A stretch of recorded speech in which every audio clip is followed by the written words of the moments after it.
उत्कल गौरव मधुसूदन दासଙ୍କ जन्मपीठ कटक जिला सत्यभामापुर में मधुबाबू श्राद्ध दिवस पालन बेले अनशन में बसवे ग्रामवासी। गत किछि दिन पूर्वे एक ग्रामसभा से निष्पत्ति नहीं। पीठर उन्नतीकरण कार्य मधुबाबू स्मृति पीठर संपत्ति मुख्यतः जो 3टी बेसरकारी अनुष्ठान अधीन अच्छी से मनमानी करी प्रशासन को से सबको संपूर्ण हस्तांतर करूना अभियोग करते। अन्यपटे उक्त 3टी बेसरकारी अनुष्ठान सरकार एमओयू कर सारी जमी हस्तांतर होईछि एवं कौनसी विवाद नहीं बरम सेमानक उपर ग्रामवासी आनिथिबा अभियोग अमूलक बोली कहिसेंति। एपटे मधुबाबू संपत्ति 100 एकर बोली वासुदेव राउत कहिसेंति। सबु ग्रामवासी किणिकी नैछंती। एबे जे जमी विवाद उपजुछि बेसरकारी अनुष्ठान जमी किणिछंती ताकू भी ग्रामवासी सहाय्य करिसेंति। जदि सरकार मधुबाबू 100 एकर संपत्ति पुनरुद्धार करते ताहाले उपजुथिबा जमी विवाद मधुबाबू उन्नयन काम सुरुखुरु रहि पारंता।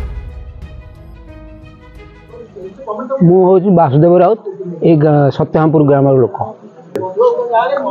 मु जानवर मधुबाबू संपत्ति ये गाँव में 100 एकर पखापाखि थिला।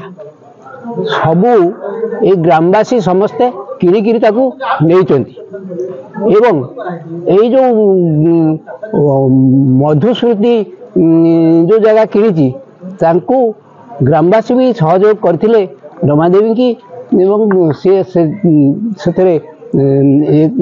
एकमित माने जेहेतु से होचंती मधुबाबूंकर दायाद से हिसाब से तांकर दाबी उपस्थापन करथिले। कोर्ट जाके जाइथिला एवं कोर्ट तांको 100 एकर जमी एबे सबु बिक्री हो जाइछि। मधुबाबूंक नारे आउ किछि जमी नहीं कहले चले। विश्वजित केंद्रीय गांधी स्मारक निधि 1952 मसीह उत्कल गौरव मधुसूदन दास पैतृक जमी ताकू गांधी स्मारक निधि मधुस्मृति कमिटी एवं कस्तूरबा गांधी राष्ट्रीय स्मारक ट्रस्ट या किणी लीज नहीं परिचालना कर। आज जाए जो मधुबाबू को सत्यभामापुर देखते संगठन मानकर अवदान गत निर्वाचन पूर्व ओडिशा सरकार आपको डेवलपमेंट करने अधिक किसी पैसा आलोकेट कर विषय सरकार आम सागर कथा आम से राजी होती आउ केते प्रस्ताव सरकार को।